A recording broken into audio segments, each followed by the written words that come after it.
You know, I'm always on the fence with this car, this 2005 CL600, because it's such a nice car. It's so well cared for. It's in such great shape. It makes me want to keep it, but it also makes me consider that I can get a lot of money for this car. Now, you haters out there will say, I see 600s go for cheap. You ain't gonna make a lot of money on that car. Well, first of all, you don't know how much I paid for this car. So it doesn't matter how much I sell it for. I'm going to make money on this car. I paid less than $2,000 for this car. Yep, that's right. $1,500 for this car. This is a V12 bi-turbo or twin turbo. V12. V12. They don't even make them like this anymore. Matter of fact, I think the only V12 that Mercedes is going to make is on the Maybach. And who can afford a Maybach, right? So this is a very powerful and easily tunable V12 bi-turbo. You can get a lot of power out of this thing. It comes stock almost 500 horsepower, but you can get crazy numbers. I'm talking about 600 plus because it's 6.5 cousin, right? The AMG version of this bi-turbo V12 pushes like 6 and some change and like over 700 foot-pounds of torque. It's an incredible car. So this right here has crazy potential. This is the same motor, but of course the AMG version is customized. But guess what? You could program this and do some tuning and then do long tube headers. You can do all types of crazy things, you know, to make this thing incredibly powerful. It's already powerful. You have the foundation or the platform right here. And like I said, this thing is very clean. I think it only has like 95,000 miles on it. So what do I do with this car? I don't know. I think about keeping it and I feel like personally, the value on these cars are going to go up because they don't make V12s anymore. Not on their, regular cars. Like you can't buy another S600. You can't buy a V12 coupe. Like they stopped making these things. And so basically you have a unique vehicle. I mean, any of these, like the 6.5s, any of the V12 versions of Mercedes have gone up in value, the old ones. And so what's going to happen with the new ones, especially with everything being so fuel efficient and twin turbo 4 cylinders and 6 cylinders and V8s. And V8s are fading out and they're going with smaller displacement with turbos in order to compensate for the power, for the lack of size or, like I said, displacement. So smaller motors, bigger turbos, and they're not going to last as long. They don't make them like they used to. Naturally aspirated are, in my belief, more reliable, less problematic. Twin turbos, those turbos they can overheat. They need more frequent oil changes. And you're really pushing a smaller displacement motor to its max in order to have the same power, to compensate for the fuel efficiency, to create better fuel efficiency and fuel economy. So things like this, cars like this are fading out. A V12, a twin turbo V12 at that, not just a V12, but a twin turbo V12. This, what is it? The M275. This is an incredible engine.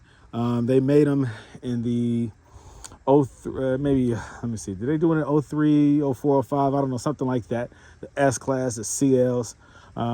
They also did it in the SLs. I think 05 and up, I can't remember. Maybe 04, whatever. But it did them in the SLs, the CLs, the S-Class. They even made a G-Wagon that had a V12 in it. Those are rare.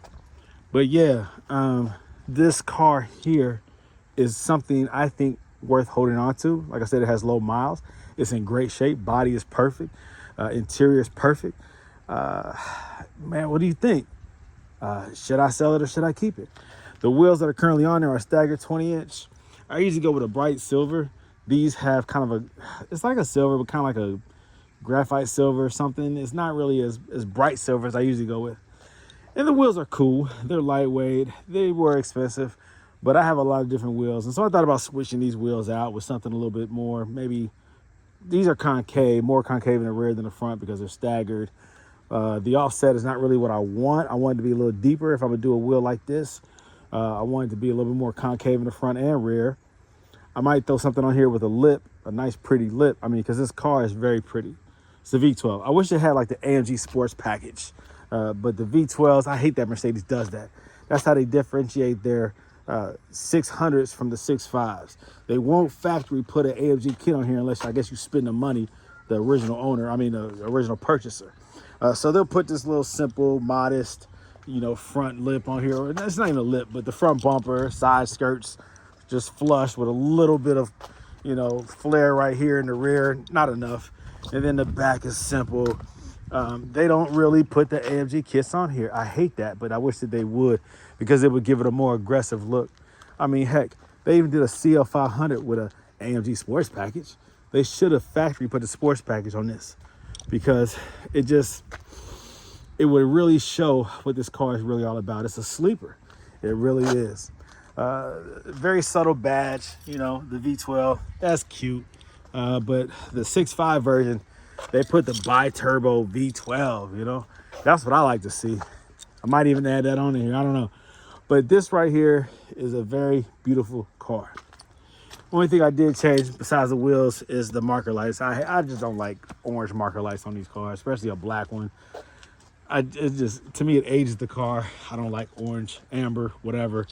Little lights right there. So I put the clear on there, but everything else is stock.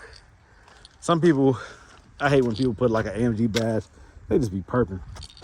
But you can put a V12 on there if you really want to let the whole world know that you're driving a V12. I didn't do it, but some people do. These cars are very nice. And what do I do? Do I keep it, enjoy it, just keep it in my staple? All